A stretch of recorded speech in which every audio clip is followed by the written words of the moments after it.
Good, you're saying it's scary, but do athletes know almost before fans do? For sure.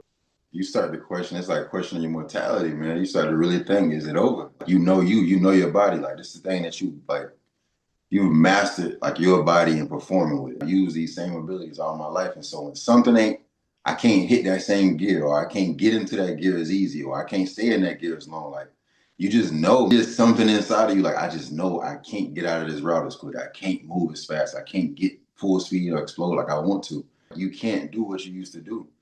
And so it's a battle, man. Like it really is. But like I said, you know, just it's like a deep inner knowing of just, man, I ain't who I used to be no more. Tyreek Hill, he recently posted a workout video and he admitted that he still doesn't really have full power in his leg. Oh yeah. Oh yeah. But anyways, I'm doing some push-ups with my left leg. My left leg is the one that I injured. I have no power in my left leg at all, so I'm trying to regain all the power back in my left leg. There's the question of like, okay, will he be ready for week one? But I actually think there's a much bigger question here that's like hiding underneath the surface. So, Jeremy, I'm gonna ask you this. What is going on through an athlete's mind when they realize that their body isn't responding the way that it used to?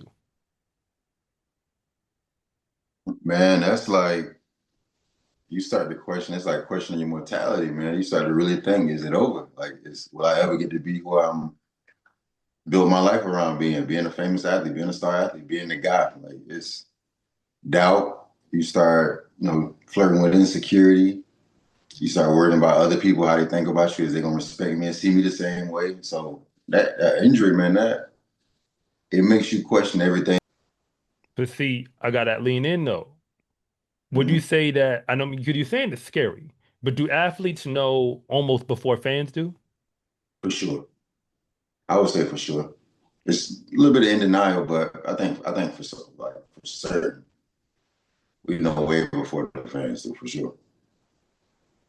I mean, Ami, talk to us because all of us have had to go through it in our own way. But I mean, so yeah, I mean, when the body starts to fail you, because this is what's happening to him, like, because his thing was speed. His thing was speed. I was just about to say that. And speaking of speed, we saw what happened between the brother I Show Speed and the dude. But we're gonna get off that topic for now. But yeah, I think when the body fails you as an athlete, you definitely know before the fans do 100%. And in regards to the mental state that comes in when you're still trying to perform at a high level and your body's not giving you the 100% that you're used to it giving you on any given day, it's like it's a war of attrition, honestly speaking. That's the best way to put it. And each day it's like you got to fight not only the game or play the game, but you also got to fight your mentality and like not to succumb to the self-doubt. So, I think I want, any athlete that I'm a fan of, definitely Mr. Hill. I want him to make a comeback, but it's Father Time wins all battles. You know what I'm saying? So, that's what I have to say about it. That's the best way I could put it. That's the best way I could put it. So now, Jeremy, I got to ask then, because he already gave a little bit. What does it really Yeah. feel like when something's not right and you know that it ain't getting better the way it's supposed to?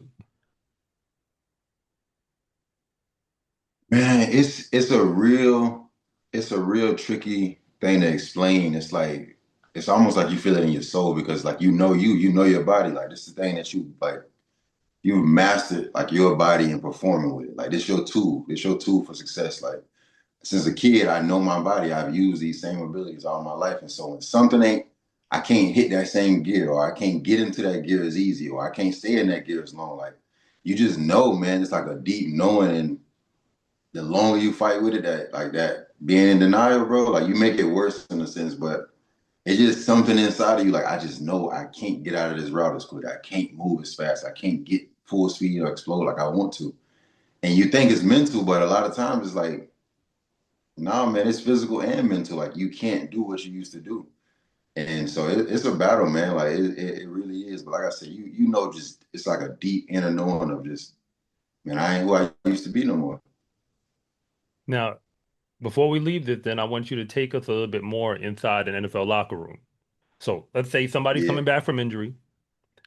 what conversations are starting to happen that fans never hear? So the first conversations, man, it's like, in the beginning, everybody, just, man, you good, bro? Like, just, checking on you, man. It is a genuine care. That's why I think most guys, football for sure, but I think it's in every sport. Like the locker room is like family, man. I think all guys miss that more than anything with any sport. Is that locker room? It really is family. So, man, first couple of questions, first, week or so is that like you good, man? Happy to have you back. We need you out there. So it's that. But a couple weeks go by, man, that thing's still lingering. It's kind of like, man, hey, you gonna be good, bro? What it's looking like, man? What the doctor's talking about? And I think the people around you start to react to you in a way that grows that doubt, and you have to fight that because we all know, man, for the most part, from that injury, it shouldn't take that long, or that injury shouldn't hold you back, or you should be back full speed by now. So if it's lingering, you start to see that doubt growing in your teammates. Like, man, you sure everything okay? Boy, you might want to go get a second opinion. So it's almost like any environment, man. Like it's the environment starts to grow the doubt around you. Like, of course they care about you and they love you, but man, you got your guys asking you like, "Hey, bro, I need you back out there." And then you got to worry about the scariest thing that I think a lot of dudes don't speak on is the next man up about it. You know what I mean? Like that next man up mindset is real. So the longer I take to get back, it's somebody hungry for my spot. He loved me. He my boy. He want me to get back on the field, but it's somebody stepping into my spot every day trying to take that and trying to make sure I don't get it when I come back. So you got to deal with that as well too, man. Like trying to weed out like, yeah, you want me to be back on the team, but I know you more than happy. You got an opportunity to get more reps in my spot as well too. So you got to navigate that professional world, like that relationship.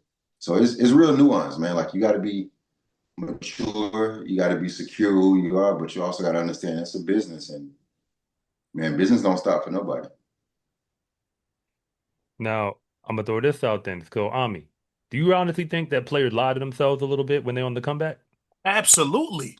Absolutely. Without a doubt. I'm Superman. I am the guy. What do you, yes, yes. And I feel like that's the reason why, I mean, for myself and everybody who has ever become professional in any type of sport, that's why you become professional. You know what I mean? There's a little bit of that, not, I wouldn't say ego, but just that self-confidence. You build that. That's a muscle in and of itself. Sometimes you literally will yourself to a win, or will yourself to a spot, will yourself to being on the roster or like in a rotation. You know what I mean? First string, second string, whatever it is. Is there a line where confidence becomes delusion? That's really what I'm asking. And you can even, reflect on that on a personal level where there's confidence, and then there's taking it to a point where you're not even listening to what's really happening. Because see, Tyreek Hill, keep in mind, this is a man who had a severe left knee dislocation, multiple torn ligaments, including his ACL. It's been 10 months now, and he's had two surgeries, and he's an unsigned free agent. That's what he's carrying on his back right now. Like, let's be But clear he's what we actually talking about. but he's Tyreek Hill though. We forget the Hillster, Mr. Hill. Because I'm gonna ask something bigger. Okay. Because I don't actually think this is about Tyreek anymore. I wonder to some degree if everybody eventually faces this moment where the thing that they've always depended on, it's just not there anymore. So when football ended, and Jeremy, I'm talking to you now, what was hard to replace? The game or the identity? Ooh, uh, hindsight is 2020, but I'm gonna definitely say identity, bro. Like the game is the game, you know what I mean? Like, but identity, that's the one that had me in that closet in tears, boy. That's the one that had me like going through it. Like that's the one that had me shedding tears over, like not really, you know what I mean? Like the game is the game. Like it's a sense of like you can accept that. But that identity, you carry that in everything you do, bro. Like when that ain't there, everywhere you got to show up at, you showing up as like you don't even know who. Like you know what I mean? Like so that identity, bro. That's heavy. That's tough to replace. That's tough to figure out.